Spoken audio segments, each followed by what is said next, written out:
Hi friends. Stock மார்க்கெட்டில் stocks by பண்ணும்போது சில சமயம் வந்து செக்டோரியல் ஸ்டாக்ஸும் கன்சிடர் பண்ண வேண்டியது இருக்குது. டிஃப்ரெண்ட் செக்டர்ஸ் ஸ்டாக்ஸ் மாதிரி உங்கள் போர்ட்ஃபோலியோவில் வச்சுக்கிட்டிங்கன்னா உங்களுக்கு வந்து மார்க்கெட் வாலட்டிலிட்டியில் நல்ல ரிட்டர்ன் கிடைக்கும். அதில் ஃபார்மா ஸ்டாக்ஸ் இருக்காங்க. அதில் லீடிங்காக இருக்கிறது வந்து சிப்லா, சன்ஃபார்மா இந்த மாதிரியான ஸ்டாக்ஸு. இவங்களுக்கு வந்து நல்ல ப்ராஃபிட் இருக்குது, சேல்ஸ் இருக்குது, லாங் டேர்மில் நல்ல ரிட்டர்ன் கொடுத்துருக்காங்க. இதோட ப்ரைஸ்லாம் கூட கொஞ்சம் ஹையாக இருக்கலாம். பட் வந்து ஓன் அனாலிசிஸ் பண்ணுங்கள்.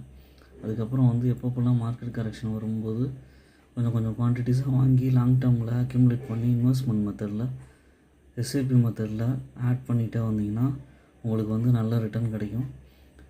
ஃபார்மா ஸ்டாக்ஸும் கண்டிப்பாக உங்கள் போர்ட்ஃபோலியோவில் வச்சுக்கலாம். லாங் டேர்மில் நல்ல ரிட்டர்ன் கிடைக்கும். 5 இயர்ஸ் இந்த மாதிரி பீரியடில். என்னோடய சேனலை சப்ஸ்கிரைப் பண்ணுங்கள். ஓன் அனாலிசிஸ் பண்ணிட்டு ஷேர்ஸ்